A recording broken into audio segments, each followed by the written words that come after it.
Remember when President Biden was standing there in the chamber of the House of Representatives and he proclaimed that it's time to really get tough on fentanyl, this fentanyl thing. Let's all work together and get tough on fentanyl. Just a couple of days later, the Border Patrol seized a record number of fentanyl crossing our border. And trust me, that's not a success story. It's an indication of how bad it is down there.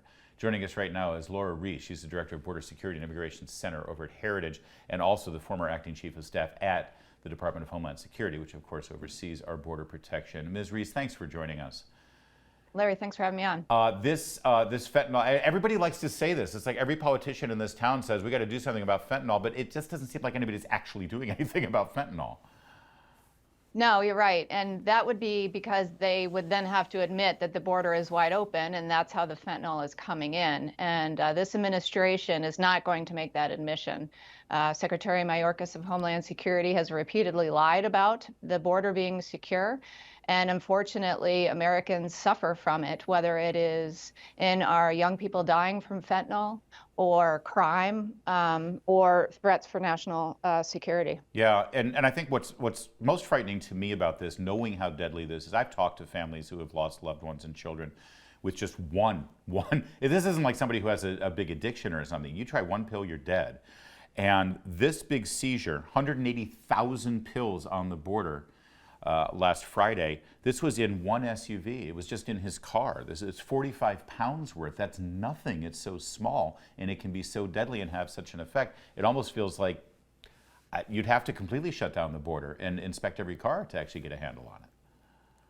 Yes, I mean, Americans need to understand the equivalent of 3 grains of salt in fentanyl can kill a person. And while the border agents are doing the best that they can and finding a good amount and saving lives in that regard, we have no idea how much is getting through. And when historic numbers of Americans are dying year after year from drug overdoses, particularly fentanyl, then a lot is getting through. Yeah. And so, unfortunately, this administration has directed our border agents to come off of the border and instead process illegal aliens into the country as fast as they can.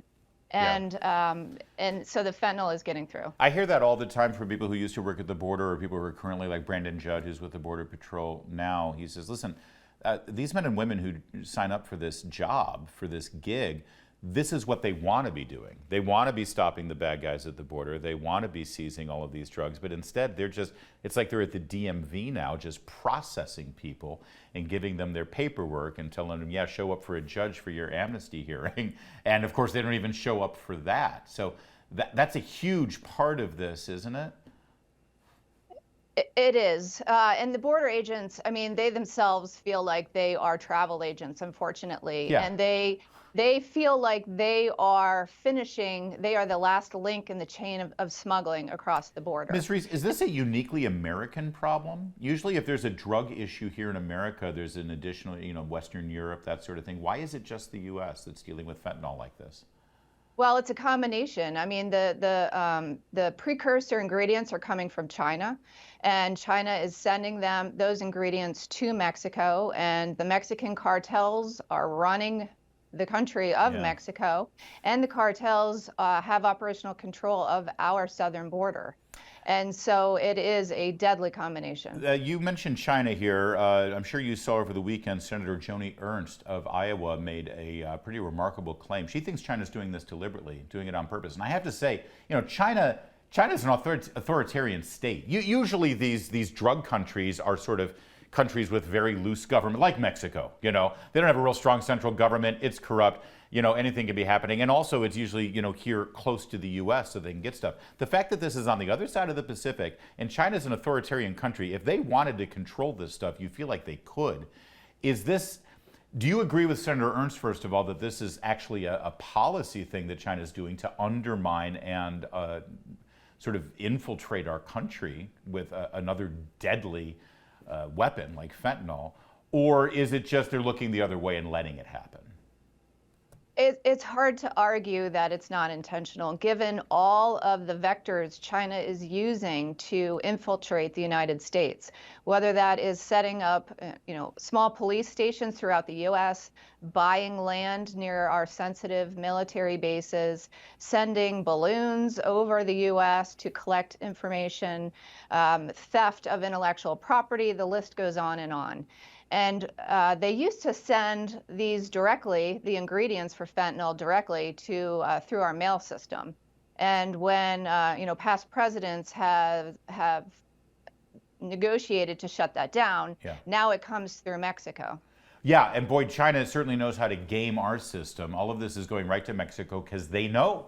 They know that it can cross easily because we're not watching our own border, which brings us back to the major problem there. If it's not human beings that are being smuggled across that border, it's this deadly fentanyl.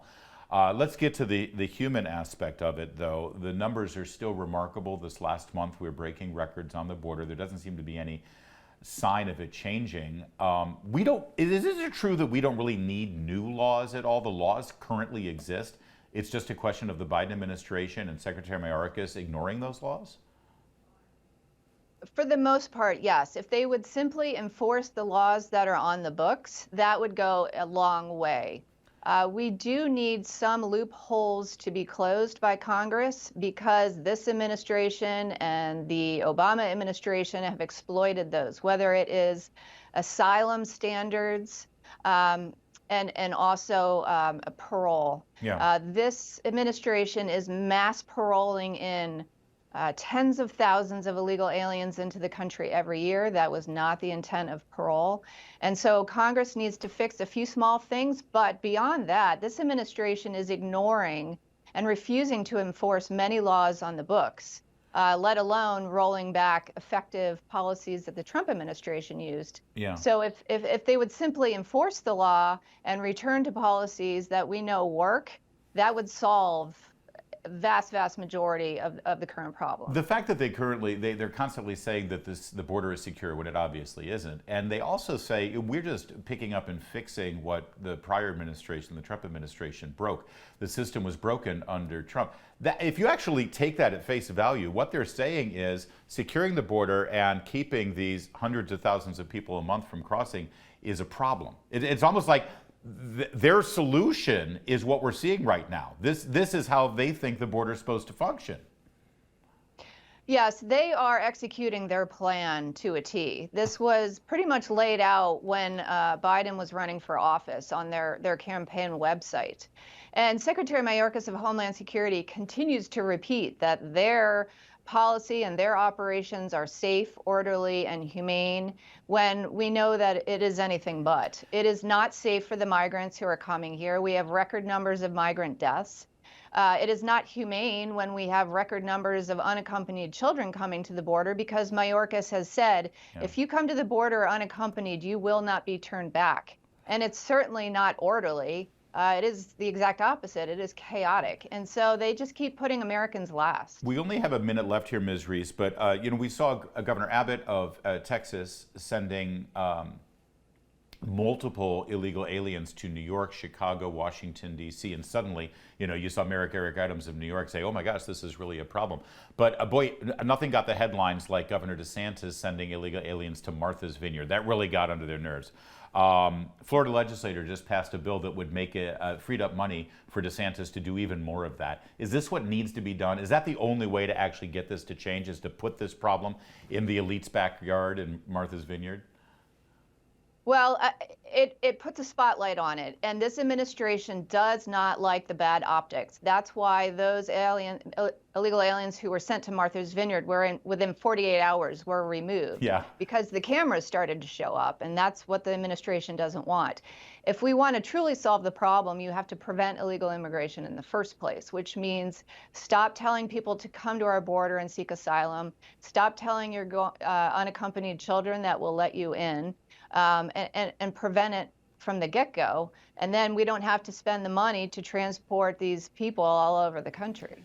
The problem is this has gone well beyond the lawlessness of having an open border and the potential terrorist attacks of people coming across the border illegally. And it's become more than just the financial drain on our resources and also the jobs problem with people coming and undermining salaries. Because of fentanyl, this has become an existential problem for children in this country. People are dying because this president refuses to do his job. I'm glad you did the job when you were at Homeland Security as Acting Chief of Staff Lora Ries, and thanks for joining us today. There's more to come on O'Connor Tonight.